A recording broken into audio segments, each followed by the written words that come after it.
Hello दोस्तों, स्वागत है आप सबका दिशा विद्यांजलि में। आज हम बात करेंगे मार्गरेट नोबल की, जिन्हें हम सभी सिस्टर निवेदिता के नाम से जानते हैं। क्यों एक महिला आयरलैंड से भारत तक का सफ़र करती है और किन कारणों की वजह से वह भारत से बहुत ज़्यादा प्रभावित हो जाती है और आजीवन भारत में ही रहने का फैसला कर लेती है।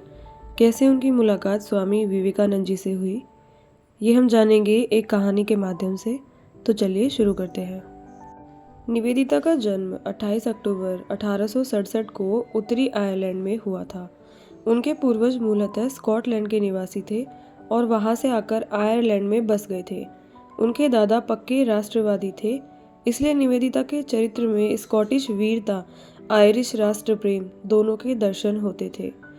माता पिता ने उनका नाम मार्गरेट एलिजाबेथ नोबल रखा था। उनके पिता का नाम सैमुअल रिचमंड नोबल था। वह प्रोटेस्टेंट मत के पादरी थे। बालिका मार्गरेट पर माँ बाप की धार्मिक आस्थाओं का प्रभाव पड़ना स्वाभाविक ही था। वह बचपन में ही अपने पादरी पिता के साथ गरीब लोगों के घर जाती और उनकी सेवा अपने मन से करती, और माँ से उन्हें मीठा बोलना, सौंदर्य और संवेदनशीलता विरासत में मिली थी। उनके जन्म से पूर्व ही उनकी माता ने सोच लिया था कि जो भी संतान होगी उसे वह सामाजिक सेवा में लगा देंगी। इसलिए ये कहानी सुनकर विवेकानंद जी ने उनका नाम निवेदिता रखा था। निवेदिता का अर्थ होता है स्वयं को उत्सर्ग करने वाली। अपनी अथक निस्वार्थ सेवा द्वारा उन्होंने सचमुच अपना जीवन भारतीयों के लिए उत्सर्ग कर दिया था। अब हम जानेंगे कि भारत आने के लिए उनकी उत्सुकता कैसे बढ़ी।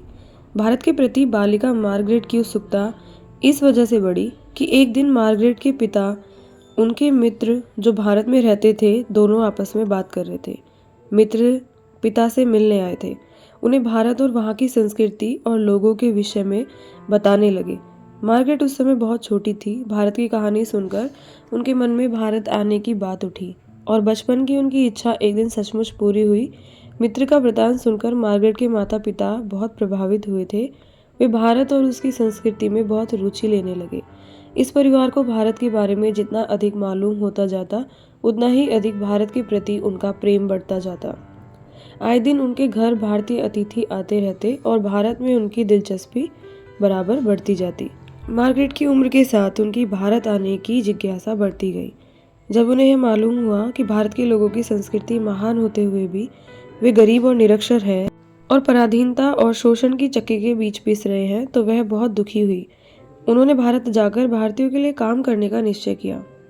मार्गरेट ने अपना जीवन एक अध्यापिका के रूप में प्रारंभ किया था। उस समय स्वामी विवेकानंद का लंदन आना हुआ। वह अमेरिका के शिकागो शहर में हुए सर्वधर्म सम्मेलन में भाग लेकर लौट रहे थे। अमेरिका में उनके भाषणों ने तहलका मचा दिया था। सारे संसार के समाचार पत्रों में स्वामी विवेकानंद की चर्चा हो रही थी। मार्गरेट का परिवार भी स्वामी विवेकानंद के दर्शन के लिए गया। आगे चलकर स्वामी जी से अपनी प्रथम भेंट का वर्णन मार्गरेट ने इन शब्दों में किया। नवंबर मास के एक रविवार का दिन है। वेस्ट एंड की बैठक में स्वामी विवेकानंद आसन पर विराजमान है और उनके सामने अर्ध गोलाकार में श्रोतागण बैठे हैं। वे श्रोताओं द्वारा पूछे जाने वाले प्रश्नों के उत्तर दे रहे हैं और बीच बीच में संस्कृत के श्लोक भी सुनाते हैं।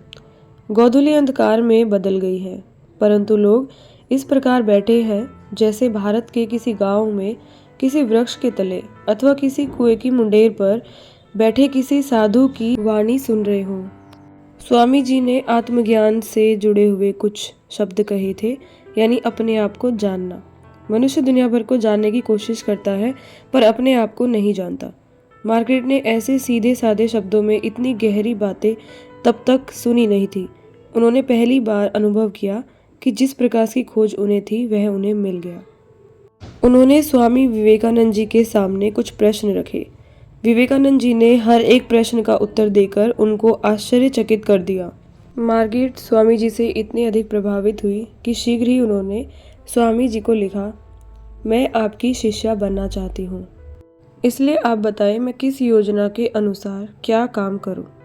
इस पत्र के उत्तर में स्वामी जी ने मार्गरेट को लिखा, इस संसार को मेरे मानव रत्नों की आवश्यकता है, जो चरित्रवान हो, जिनके हृदय में मानव मात्र के लिए प्रेम और सद्भाव भरा हो। इन महान आत्माओं के मुख से निकलने वाले शब्द तुरंत प्रभाव दिखाएंगे। सारी आत्माएं जाग उठेंगी। हमें आवश्यकता है प्रेरक शब्दों से भी अधिक प्रेरक कार्यों की। जागो महाप्राण जागो।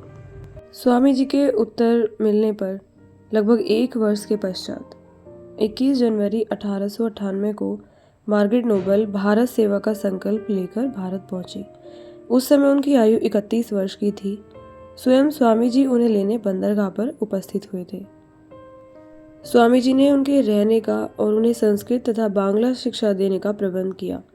थोड़े ही समय में उन्होंने भारतीय वेशभूषा, आचार विचार, रहन सहन को अपना लिया और इस प्रकार भारतीय नारी की प्रतिमा बन गई। अपनी शिष्या बनाते हुए स्वामी जी ने उनसे बस इतना ही कहा, भारत को प्रेम करो, भारत की सेवा करो।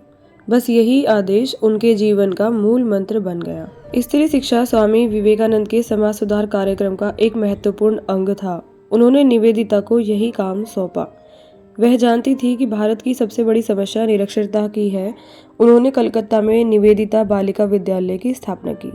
हिंदू समाज के पिछड़ेपन के कारण छात्राओं की संख्या बहुत कम थी, लेकिन जिस मेहनत, लगन और निष्ठा से उन्होंने विद्यालय का काम किया वह सराहनीय था। इसके साथ साथ निवेदिता ने पीड़ितों की सहायता के कार्यों में भी प्रमुख रूप से भाग लेना शुरू किया। जब कलकत्ता में बीमारी फैली तो रामकृष्ण मिशन की ओर से सेवा कार्य का भार निवेदिता को सौंप दिया गया। कुछ वर्ष बाद जब बंगाल में अकाल पड़ा तो निवेदिता कलकत्ता छोड़कर बोरी साल चली गई और गांव-गांव पैदल घूमकर अकाल पीड़ितों की सहायता करती रही। भारत के स्वतंत्रता आंदोलन में भी भगिनी निवेदिता ने काफी योगदान किया। अरविंद घोष जैसे क्रांतिकारियों का उन्होंने खुलकर साथ दिया। असल में क्रांति का बीज उनके आयरिश रक्त में मौजूद था। जनसभाओं में जोशीले भाषण देने, पत्र पत्रिकाओं में लेख लिखने के कारण उन्हें रामकृष्ण मिशन से अपना संबंध तोड़ लेने को कहा गया। उन्होंने जरा भी आनाकानी किए बिना अपना संबंध तोड़ लिया। वे भारत को अपना देश मानती थी और उनकी आवश्यकताओं को अपनी आवश्यकताएं समझकर भारतीय आज़ादी में अपना योगदान देने को वह अपना कर्तव्य समझती थी। भारत के प्रति उनका प्रेम देखकर रविंद्रनाथ ठाकुर ने कहा था, निवेदिता के दर्शन करने पर ऐसा लगता है मानो मानव की आत्मा के दर्शन कर लिए हो। वह सच्चे अर्थों में लोगों की माँ थी। भगिनी निवेदिता ने कई पुस्तकें भी लिखी। उनकी श्रेष्ठतम कृति है the master as I saw him, यानी वह गुरु जैसा मैंने उनको देखा। इस पुस्तक में उन्होंने स्वामी विवेकानंद के बारे में अपना संस्मरण लिखे हैं। उन्होंने भारत और भारतीय दर्शन की महानता को पश्चिम तक पहुंचाया।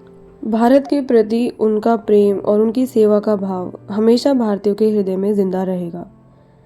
लेकिन ये बड़े दुर्भाग्य की बात है कि स्वामी विवेकानंद की इस मानस कन्या का निधन मात्र 44 वर्ष की आयु में अचानक ही हो जाता है।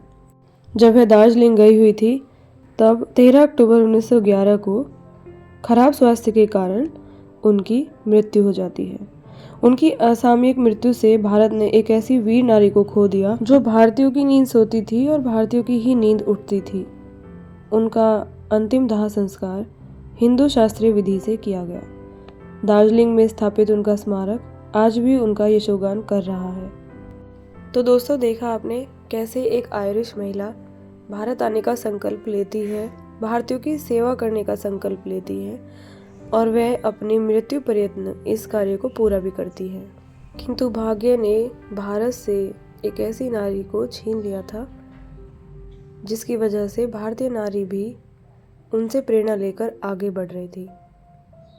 मुझे उम्मीद है कि हम सभी उनके योगदान को याद रखेंगे और उनके प्रति हम सबके भीतर सम्मान की भावना हमेशा रहेगी। आपको मार्गरेट नोबल की कहानी कैसी लगी? उनकी जीवनी सुनकर आपके मन में क्या विचार उठते हैं? कमेंट में ज़रूर बताएं। मिलते हैं नेक्स्ट वीडियो में। तब तक अपना ध्यान रखें। मेरी ओर से आप सभी को प्यार भरा नमस्कार।